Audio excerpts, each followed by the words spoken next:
Welcome to this edition of ARTV News. I'm Tony Beauvais. In today's show, ARTV News, the fans strike back, Matinees at ACMI, Melbourne Ghost and Vampire Tours, Lee Bull at the NGV, the Linden Postcard Show, Big Sculpture is back, and ARTV Magazine.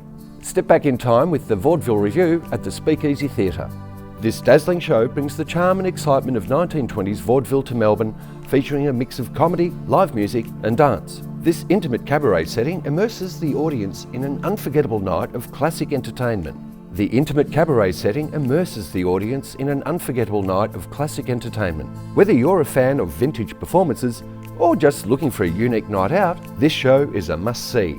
Catch the Vaudeville Review every weekend this month and relive the golden age of variety theatre. Check the website for further details. In January 2024, on the eve of Australia Day, the Captain Cook statue was cut down. The Captain Cook statue was cut down at its ankles from its plinth in an act of vandalism. Located in the Royal Yacht Squadron, Catani Gardens, St Kilda, it was erected in 1914 by the St Kilda Council to honour Cook, who in 1770 led a voyage with the first Europeans to the east coast of Australia. Residents urged the St Kilda Council to repair the statue, where it now once again stands as part of Australian history. Exciting news for local artists in Melbourne. Kingston Arts has just announced its new Performing Arts Development Program. This initiative aims to support emerging talent by offering grants, mentorship and professional development opportunities to creators across theatre, dance and live performance. The program is designed to nurture innovative projects and help artists bring their creative visions to life. Applications are now open for those looking to take their craft to the next level. For more details on how you can get involved, visit Kingston Arts' official website. Get ready to step into the world of dinosaurs. Jurassic World. The exhibition brings the thrill of the blockbuster film franchise to life. This immersive experience allows visitors to walk among life-sized animatronic dinosaurs, including the iconic T-Rex and Velociraptors. With interactive displays, stunning visual effects, and a journey through the famous Jurassic World gates, it's a must-see for families and fans of all ages. The exhibition is now open at Fever Exhibition and Experience Centre, Brunswick until December 20th. Tickets are selling fast, so don't miss out on this dino adventure. Visit the website for further details. The Fans Strike Back exhibition is back at the Dockland. This one-of-a-kind event invites Star Wars fans of all ages to step into an extraordinary world filled with a unique memorabilia and artifacts. Curated by passionate fans for fans, the exhibition offers an unparalleled opportunity to experience Star Wars like never before. From towering life-size figures and beloved characters to integrated modules, this collection represents over 40 years of fandom and devotions to Star Wars universe. Featuring more than 30 original sculptures, including stunning recreation of iconic moments from the films, the exhibition showcases a vast array of collectibles. Visitors will marvel at the craftsmanship behind life-size sculptures, helmets, blasters, and lightsabers, each reflecting the immense creativity of the fan community. But the experience doesn't stop there. The Fan Strike Back exhibition allows fans to relive their favorite Star Wars scenes with incredible photos opportunities throughout the space. Imagine sitting on the Emperor's throne surrounded by lifelike figures of legendary characters like Darth Vader and Yoda. Use the green screen to pose for the photos with iconic Star Wars themed background, putting yourself right in the heart of the actions. Whether you're a lifelong fan or a newcomer to the galaxy, these interactive elements make the exhibition an unforgettable experience. If you're looking for a way to escape the hustle and bustle of city life, ACMI's Matinees program might just be the perfect ticket. Running throughout the year, this program offers a curated selection of classic and contemporary films, specially scheduled during weekday afternoons. It's a fantastic opportunity for cinema lovers to rediscover iconic movies on the big screen, from timeless masterpieces to hidden gems. Located at the Federation Square, ACMI has long been a cultural hub for film enthusiasts in Melbourne, and the Matinees program is designed with accessibility in mind. These screenings offer a welcoming atmosphere to relax and enjoy quality films without the usual crowd. Each month, ACMI's curators select a theme ranging from celebrated directors to iconic actors and specific film genres. Previous lineups have included retrospectives on legendary filmmakers like Alfred Hitchcock and Stanley Kubrick, and showcases of beloved classics from Hollywood's golden age. It's not just about nostalgia, audiences can also explore critically acclaimed modern releases, often paired with insightful introductions or discussions to enrich the viewing experience. Tickets for these daytime screenings are affordable, making it accessible for everyone to enjoy the magic of cinema. Plus, with its central location in Melbourne CBD, ACMI's is just a short walk away from public transport, cafes, and galleries, making it the perfect spot to spend a leisurely afternoon. For those interested in attending, check out ACMI's official website for the latest schedule and ticket information. Whether revisiting an old favorite or discovering a new classic, the Matinees program is a great way to enjoy the art of film in a relaxed setting. For more details, visit the website.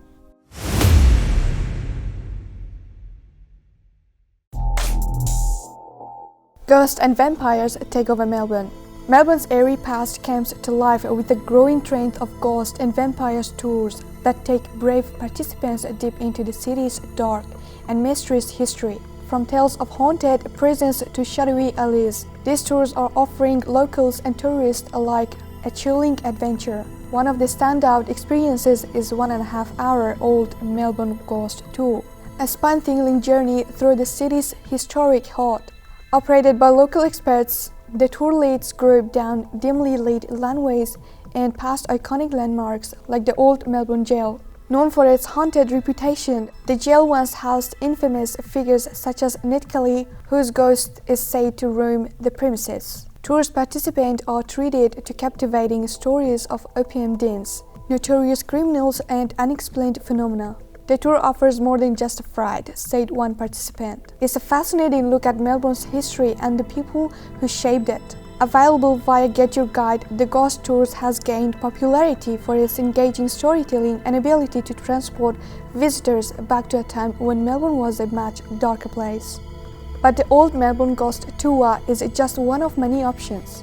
Other tours include the Hidden Bars and Creepy Tales Tour, combining supernatural stories with Melbourne's vibrant nightlife, and the Ainsbury Homestead Dinner and the Ghost Tour, offering a meal alongside tales of the homestead's haunted past. For those seeking an immersive paranormal experience, the Point Cook Homestead Ghost Tours explores a site often referred to as one of Australia's most haunted locations. Melbourne's Ghost and Vampire Tours provide an exciting way to engage with the city's past, while indulging in a bit of fear and intrigue. Whether you're a history enthusiast or a thrill seeker, this tour promises a memorable evening in the shadows of Melbourne's rich history. See the website for more details. A bold new exhibition has just opened at the National Gallery of Victoria, showcasing the works of a renowned South Korean artist, Lee Bull. The exhibition is a journey into the artist's world, blending futuristic visions with reflections of society, technology, and the human condition.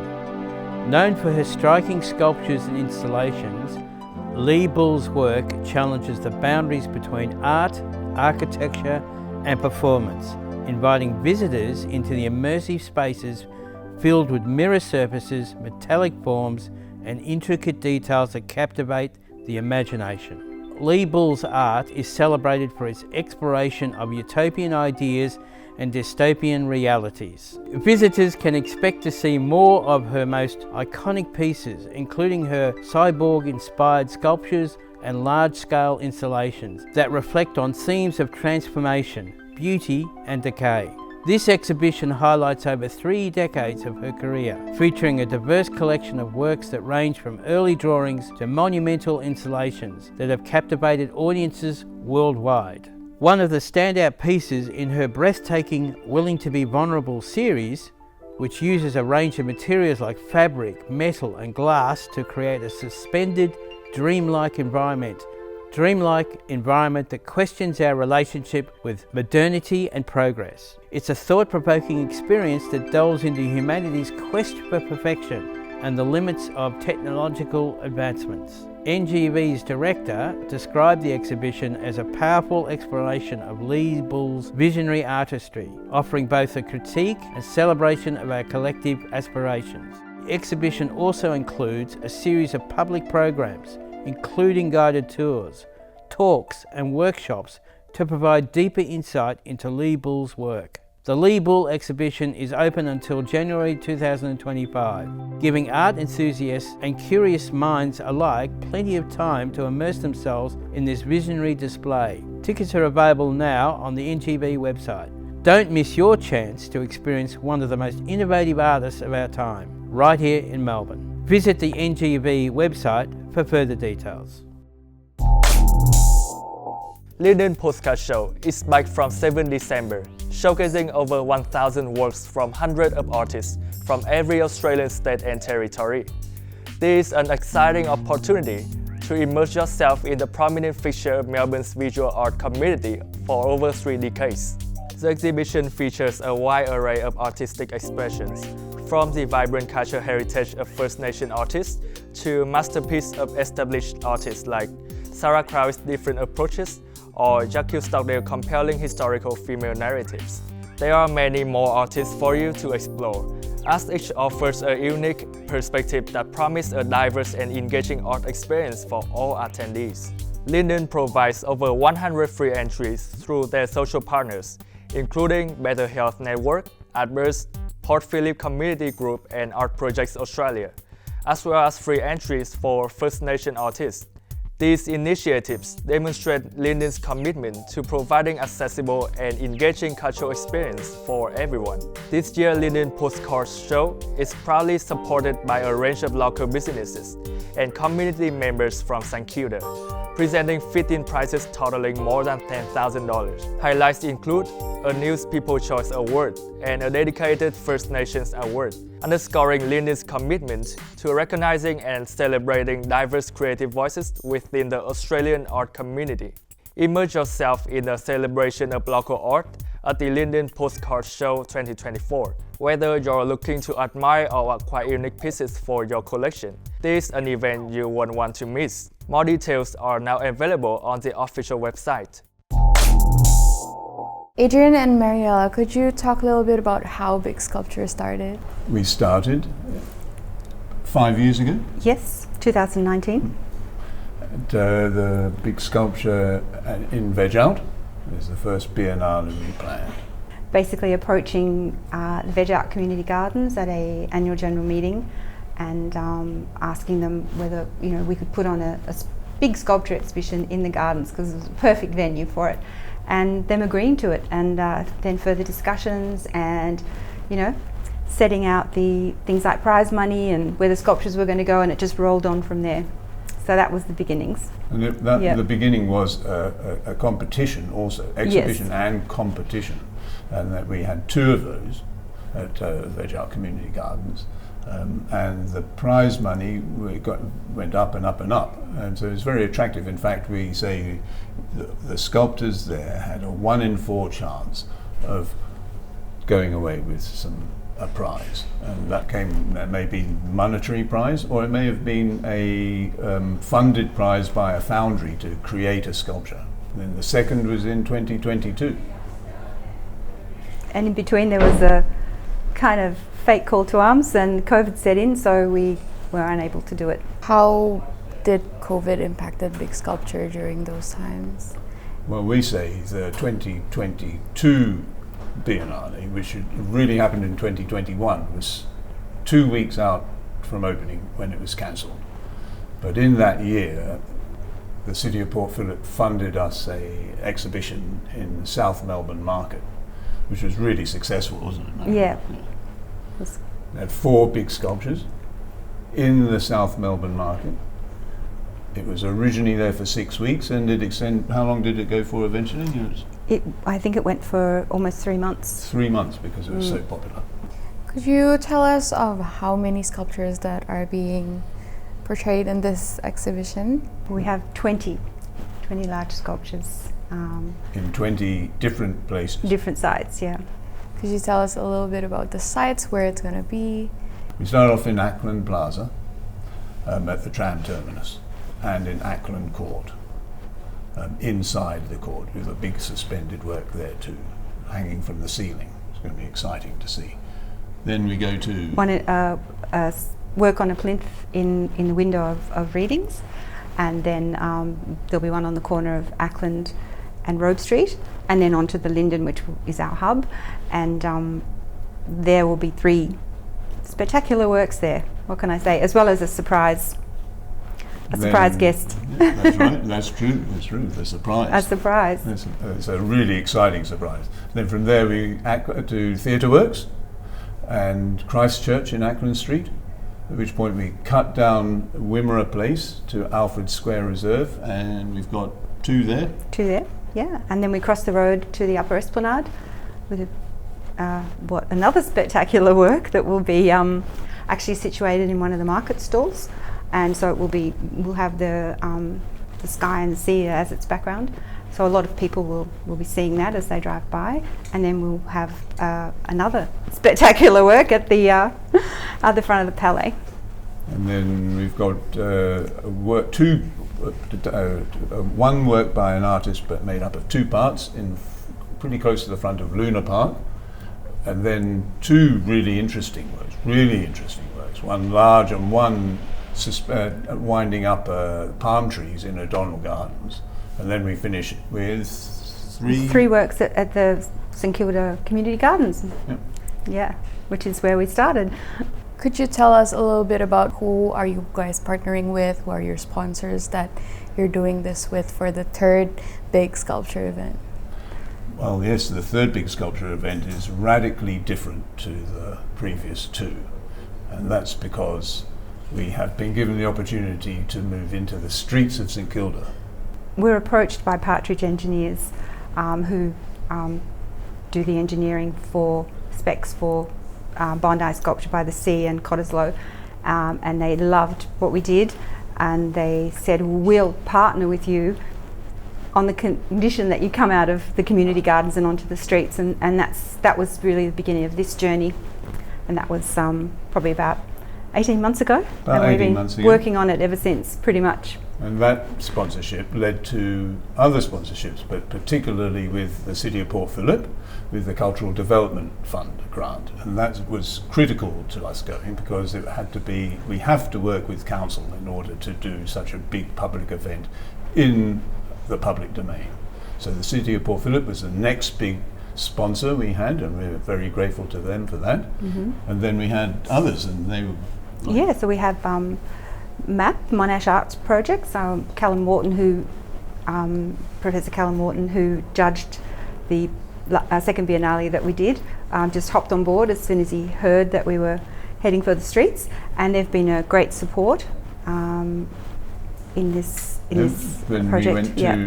We went to Linden New Art with Dr. Vince Alessi. Now, the Linden New Art has become our hub. And that's really exciting, because we're going to have our opening event there, which we hope, Joe, you will come to.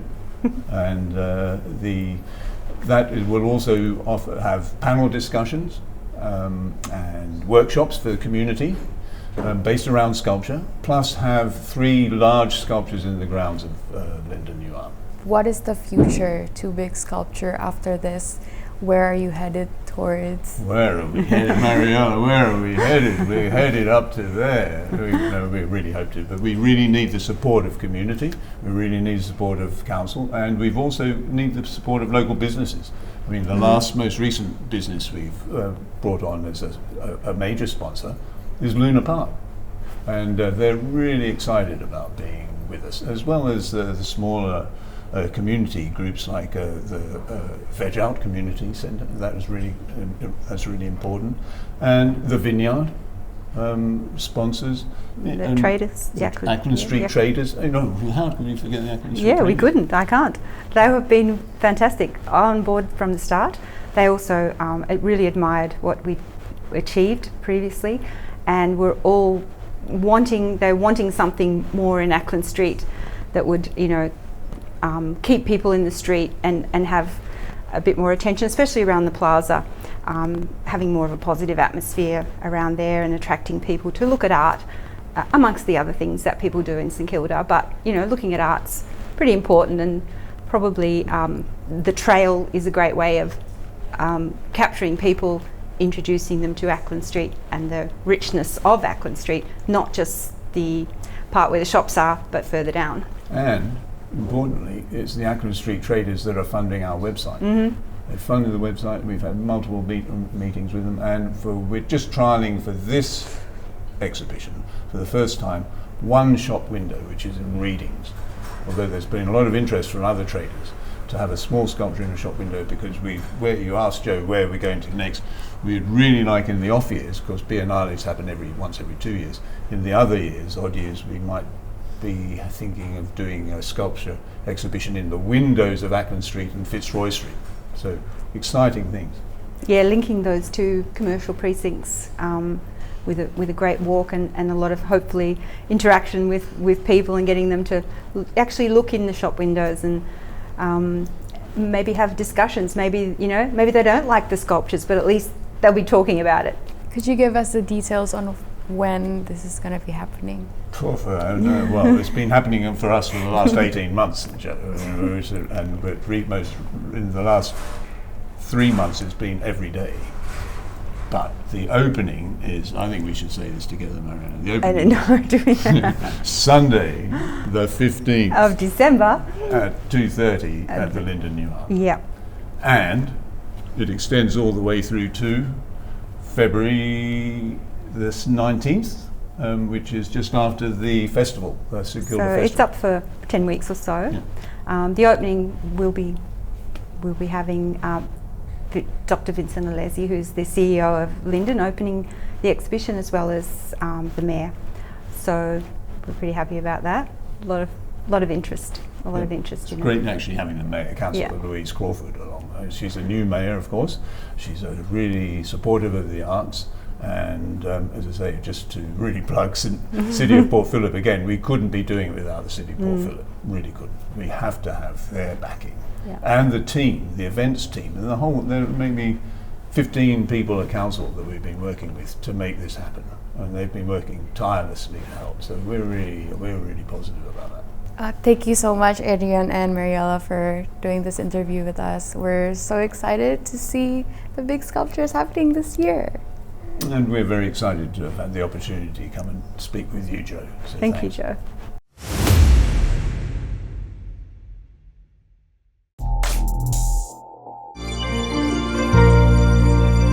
Well, today I'm here with Andrew Wales. It's a fantastic opportunity for me because we've trod a very similar path. I have trod the path of being a chorister with great mediocrity. I'm a mediocre singer. I've never been a conductor, but I admire those people who can do it. And one of the people, look, if people are hoping that I'm going to eviscerate Andrew and really say what a terrible man he is, you've come to the wrong interview. This is a man who's contributed, and we just want to tease out some of those contributions today. And he's contributed in a field that I'm particularly fond of, which is choral singing. So, welcome. Thank you for having me.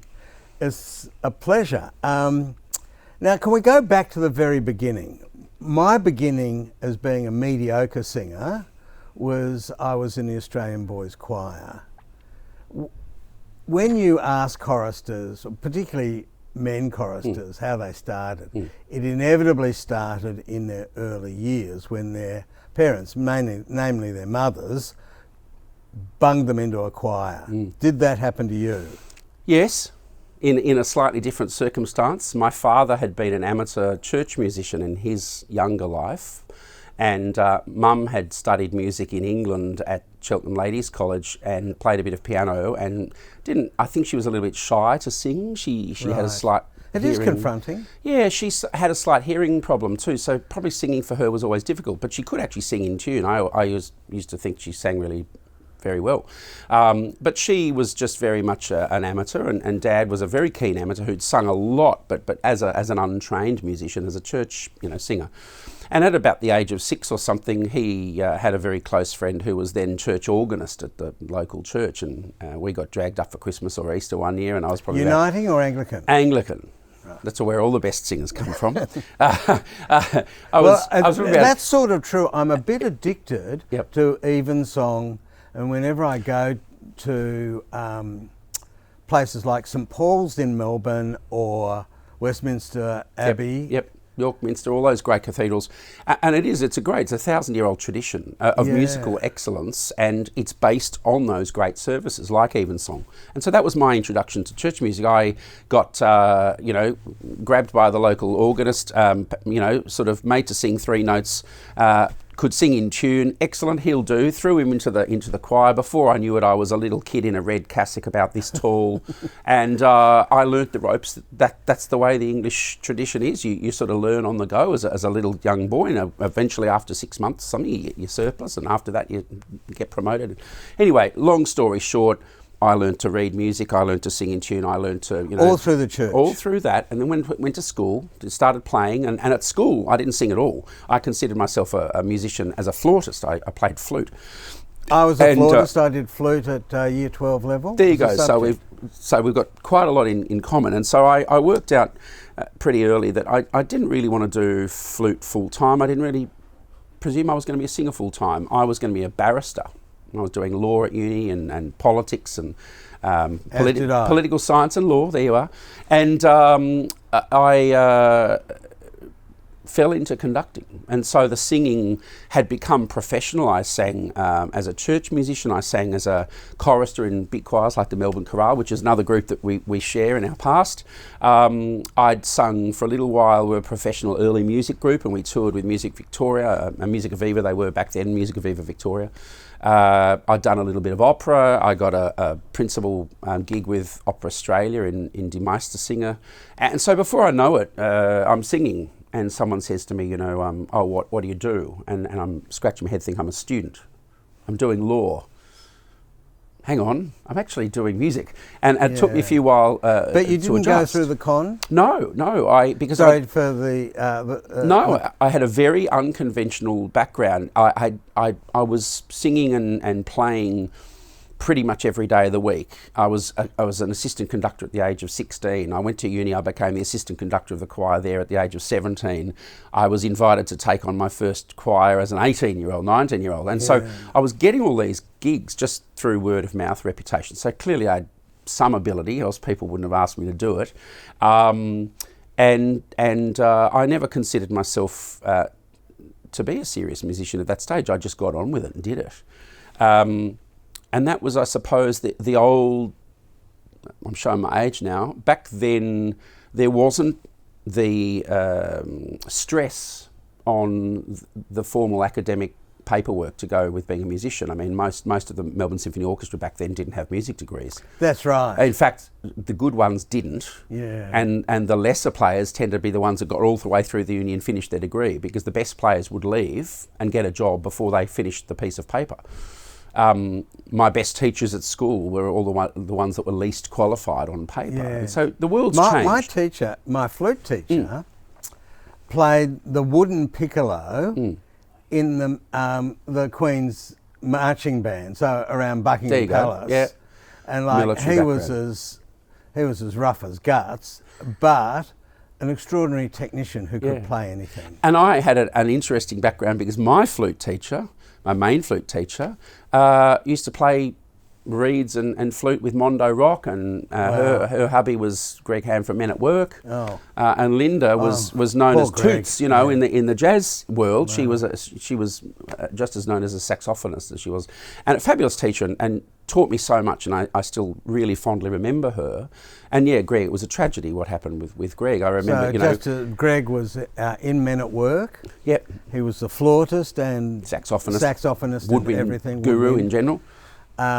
He was in the most appalling case I know of, where the introduction to copyright land greed, down under. I call it. What Copyright greed, I call greed? it. Shocking was said that it was pinched from a minor version of Kookaburra Sits in the Old Gum Which is Tree. an old folk song, which Yeah. which in my opinion should not have anyone's name attached to it as a piece of copyrighted material. Yeah. I mean, it's like saying, you know, can we not whistle Happy Birthday? Happy Birthday, technically, I believe, is a copyrighted song. Oh, God. You know, the world's becoming ridiculous. But anyway... and then Greg ultimately committed suicide. He did, and it was all related to the stress of that and the shame that he must have felt. Terrible. Awful. I'm just so glad to be in a public position where I can ventilate my rage about that. It's taken me a while to talk about it because, of course, being a musician, that you know, I'm easily targeted.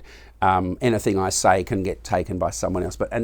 I just, the older I've got, the more confident I've got, I suppose, to speak out about things when I think things are wrong. Yeah. And I always thought that was wrong. And all through that, I followed that case. My wife did a lot of work from an economic, not legal point of view on copyright. She just said it was ridiculous. Well, I've seen what it's done in recent years. I totally get that, you know, copyright is important to protect artists, to make sure that composers are properly compensated, because I've seen the other end where they get exploited and underpaid and all the rest of it. But I do think that there are some instances where people push through greed the concept too far, and it's unfair in a reverse sense, in that it's trying to create money, not for the person who wrote the tune, no, but for the heirs and assigns. For a publishing company that have bought whichever catalogues going back however many decades, and then through greed they then pursued that to the point where they destroy other people's lives and make it impossible for people to perform the art that was created, which had been in, you know, essentially in the public domain for generations. I mean, as a 4 or 5 year old, I sang Kookaburra Sits in the Gum Tree every day of my life, probably. It was on Play School every second minute. You know, we were brought up, that was probably better known, to be honest, to me as a kid, than Waltzing Matilda.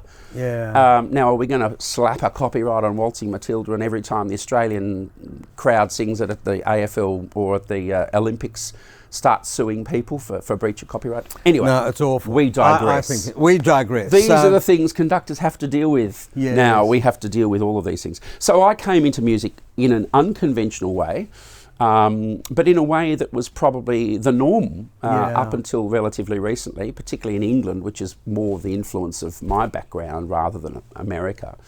And, you know, it was the case that the career took over after a while, because I did both. I studied law, I went right through, I was about to finish my law degree, my arts degree. Did you finish it? I finished the arts degree, and I did about 4 extra majors attached to it, because I kept running out of interesting subjects, so I'd add extra subjects on. But I actually withdrew with one or two subjects to go with the law degree because, well, long story short, injured my leg, needed a knee operation, got offered a contract with Opera Australia, which was too good to refuse. And I decided already at that stage... So what did you sing with Opera Australia? I was one of the apprentices in Die Meistersinger. That was my first gig. Wow. I think that was 94 or 95. And then I sang a couple of chorus roles, and I was offered the chance to join the chorus full-time in Sydney, but I didn't really want to do it. The taste of opera that I'd had was enough, and I'd already worked out that I much preferred oratorio, I much preferred choral music. And opera, whilst I enjoy it, I don't live it. And I think once you get stuck in that chorus, you're stuck. For some people, that's they love. That's the world. That's the world they love, and I have great respect for them. I've got literally hundreds of singers, friends that are opera singers, and that's all they want to do. And I think that's wonderful. It's like people who want to play string quartets. Everyone's different, and I think that's the wonderful thing about music. There are little niche areas in music for every performer.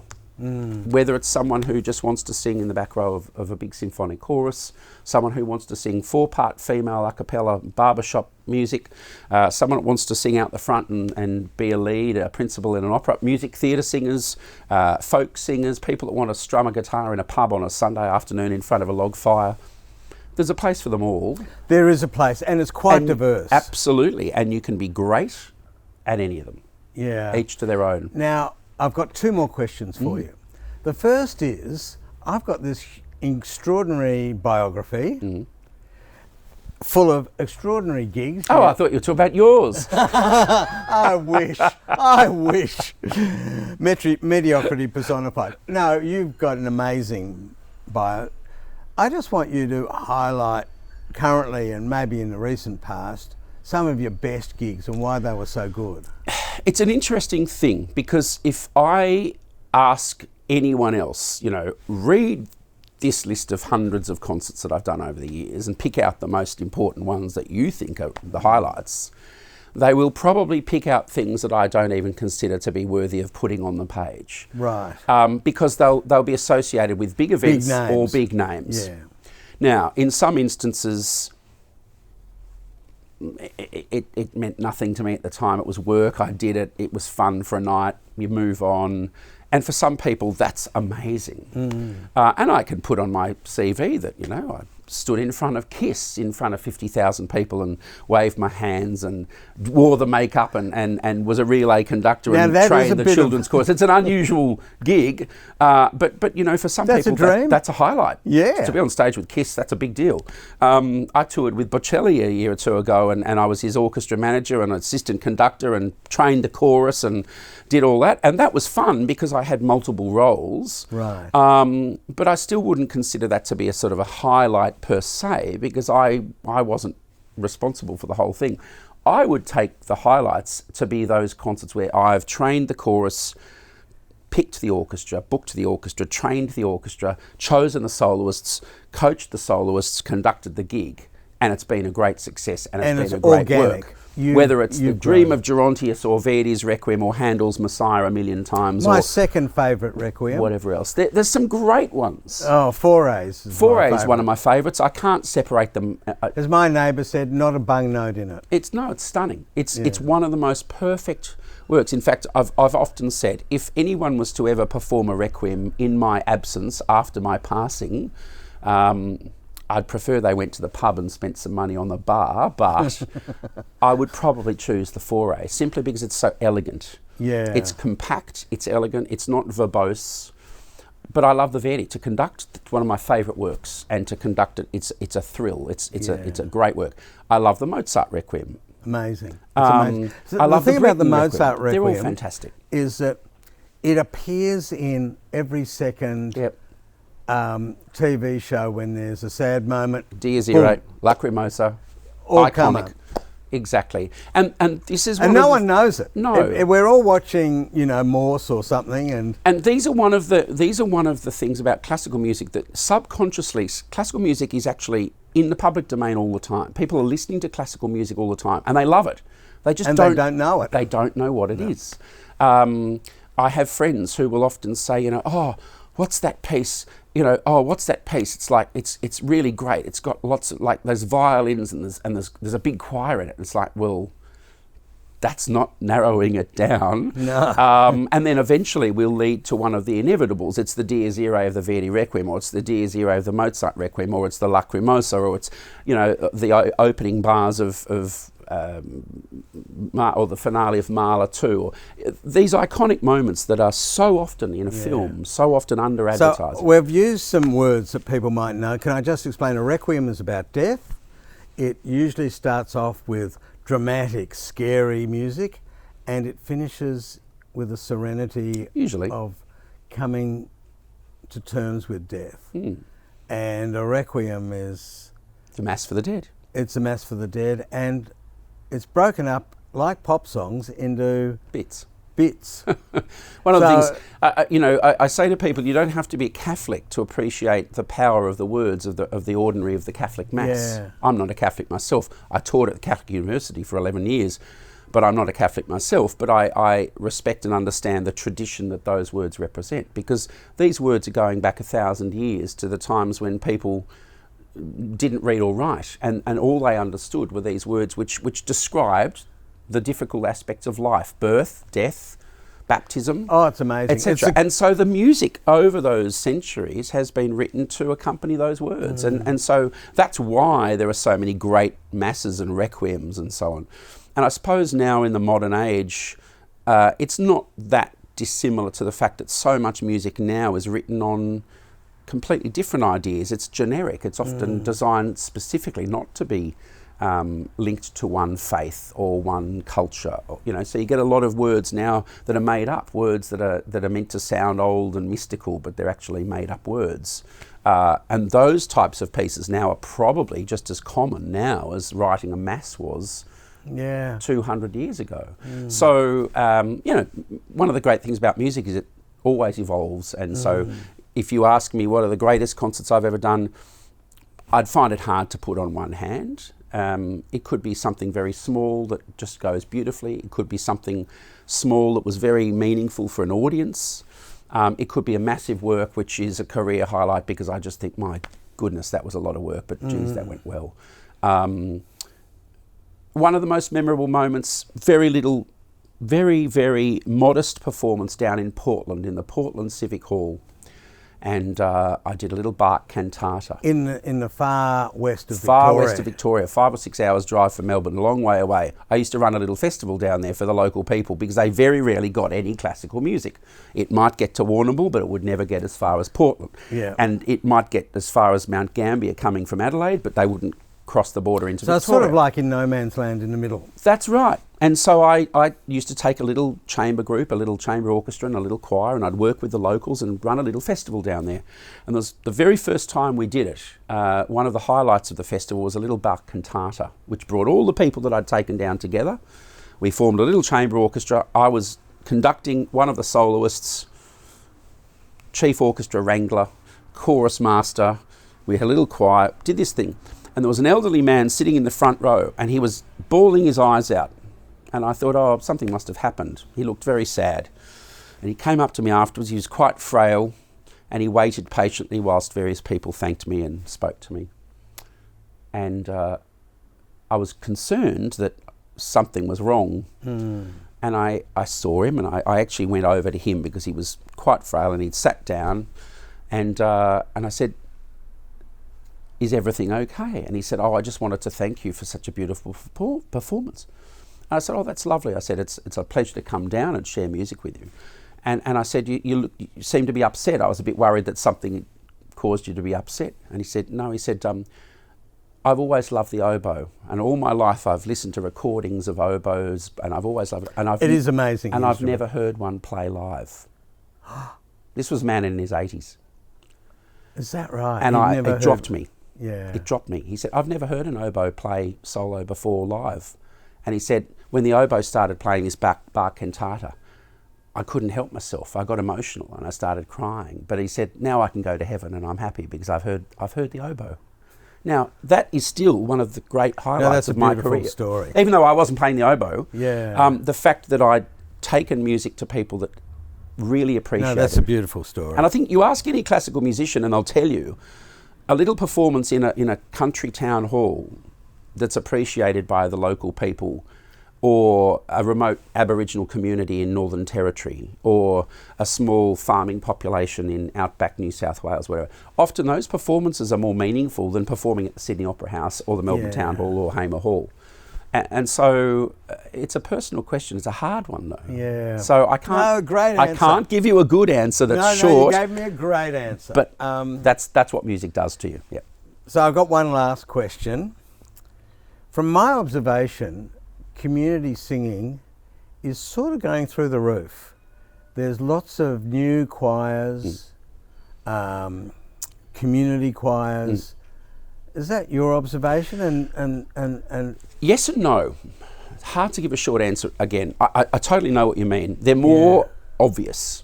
However, they're not new. There's always been community choirs. There were hundreds of choirs in the... But they're in churches. Well, not necessarily. If you go back to the history of choirs in Melbourne, there are hundreds of choirs that were very successful in Melbourne up until probably the 1970s, 1980s, and then they've dwindled away for the last 20, 30 years. And they looked like they were going to all become extinct. And the survivors, like the Royal Melbourne Philharmonic that I've run, which is the oldest of all of those big Amazing that we only mentioned that gig right at the very end. Well, because it's sort of like the most prestigious It is, gig. and I'm only bringing that up because it's an example of a survivor. Yeah. You know, 1853, and it's kept going through depressions and wars and everything else. But there were a lot of other choirs that no longer exist in Melbourne. And I think what's happened is that the choirs have evolved, and community choirs that used to be very local, and they would all perform in their local town hall, their local, church hall, their local school hall, and they never really left their local populations, but often very successful and really quite good little choirs.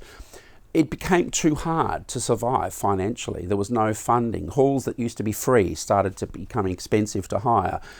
Things that never used to require insurance required insurance, and they couldn't afford to pay staff, etc. People that would volunteer their services in the past wouldn't do that anymore, and so compulsory superannuation, all these layers of financial burdens on small community groups meant that a lot of those groups folded. And what's happened, I think, in recent years is there's a new type of choir that's designed to be financially successful, and so it's more aggressive in its marketing. It's not locally based necessarily now. It's part of a franchise, and so choirs are popping up here, there, and everywhere. You can go to a pub now and pay $50 and sing for the day in a pub. Yeah, I've done that. But you can join a really fine choir and rehearse every week of the year and only pay $2 a session. And yet, somehow, the perception is now that real choirs are sort of expensive to join. And it's probably easy to just go in and have a bit of fun once or twice, and you end up paying the same.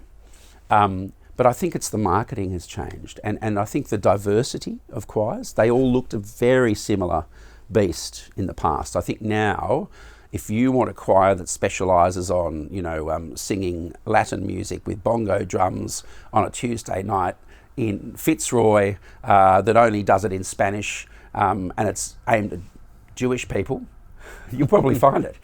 Yeah. Whereas in the past, most choirs looked very similar, I think. Yeah. I think that's the big change. But I think there's always been choirs in all civilised societies, whether it's in Europe or America or Asia or Australia. I think people have always sung.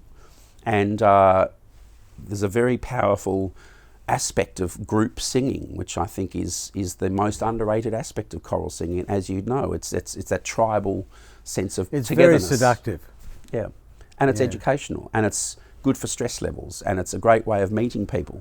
I always have people joining my choirs that have just arrived in Melbourne.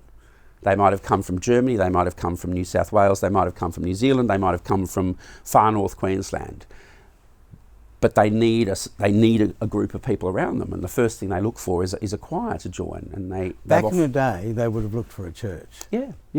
Well, some do still. Yeah. But I think choirs can cater for people who maybe need that spiritual and musical and social nourishment that don't necessarily want to go to an organised religion. A lot go to both. Yeah. But I think choirs can provide a home, just like the theatre, just like the footy club or the golf club. Choirs are very community centric. They're a society in their own right. So it's a niche sport, I call it. Well, on that sporting note, controversial, thanks very much for coming in. I've really enjoyed talking to you. I look at you and see a whole lifetime of lost opportunity that I've had, and that you've absolutely harvested and husbanded. So well done, great career. Thanks very much for coming in. Thanks for having me. Well, that's it for today's show. If you'd like to get in touch and let us know about any live event coming up in the inner Melbourne region within the next month, just shoot us an email at info@artv.com.au. Thanks so much for watching. We'll see you next time.